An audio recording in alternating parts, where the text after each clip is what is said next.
Keeping things quiet has always been Stan Kroenke's preferred approach at Arsenal, and the way the club's accounts were added to the website without much fanfare was in keeping with his style of communication. Now, here's a summary of the latest accounts. Reporting income, Arsenal, like all clubs, have three main sources: matchday, broadcasting and commercial. Overall income fell by 5%, which in an age where clubs are supposed to be making more money is maybe a cause for concern. However, many of the ticket prices were frozen for the fifth year in a row. Nevertheless, matchday income fell slightly, mainly due to the club being unable to generate as high prices, especially for hospitality packages. Think Europa League versus Champions League opponents. Keeping up with Manchester United will be difficult, but compared to other Premier League clubs, Arsenal's matchday income is impressive. But there's no room for complacency, with Liverpool and Spurs likely to catch up as capacity increases at their stadia.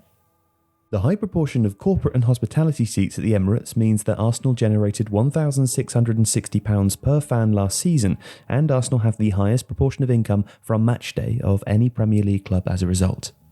And due to the way that UEFA allocate TV money, Arsenal's broadcast income fell by 10%, despite the club reaching the semi-final of the Europa League, where clubs receive only a quarter of the prize pot available in the senior competition.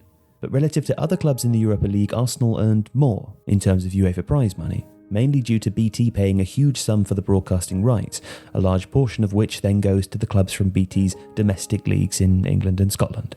Only those clubs with Champions League participation, and bear in mind Leicester's figures are from 2017, exceeded those of Arsenal, but the gap is one they can ill afford to let grow.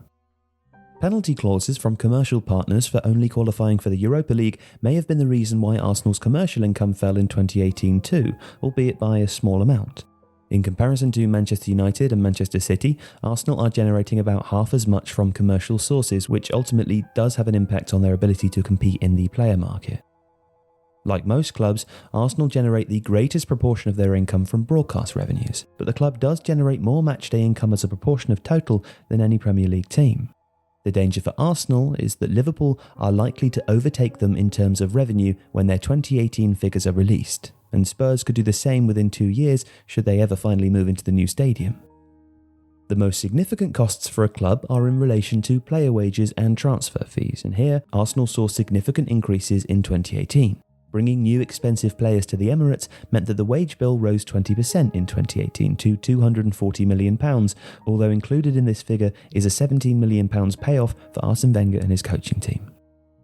Urgent investment in the squad necessitated the wage rise, and Arsenal were not alone in 2018 in having pay outstrip income, but this isn't sustainable for the long run.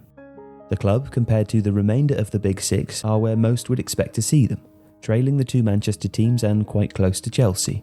Like all businesses, Arsenal have to also pay for everything from electricity, transport and insurance as overheads, and these are now running at about £80 million per year. Expenses are usually subtracted from income to arrive at profit, but some expenses are erratic in nature and sometimes excluded when trying to determine a club's underlying financial health for the season. Simply deducting all day-to-day costs from revenue before taking into account borrowing expenses meant that Arsenal could claim to have made a record £79 million last season. A look at these profit and loss figures shows there's been much volatility in relation to Arsenal's profits and losses from year to year, and this is mainly due to one-off transactions which distort the numbers, such as profits on player sales, for example.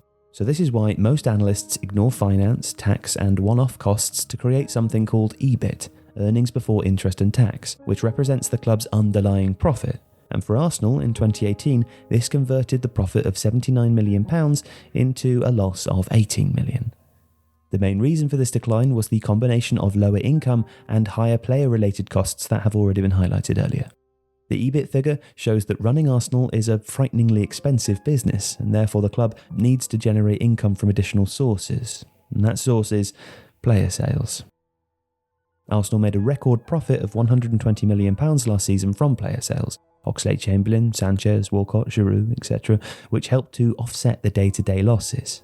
So they spent a record amount on new players in 2017-18, but also had record revenues from sales, which resulted in a net spend of just £28 million.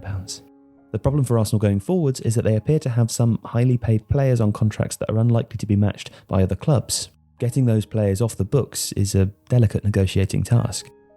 Under a form of financial fair play rule in the EPL called short-term cost control, clubs can only increase the wage bill by £7 million per season, plus any extra income they generate from matchday or commercial sources. And Arsenal are a bit snookered here at present, as the Emirates is sold out every week and fans won't tolerate higher prices, and so it's up to the commercial department to make the club attractive.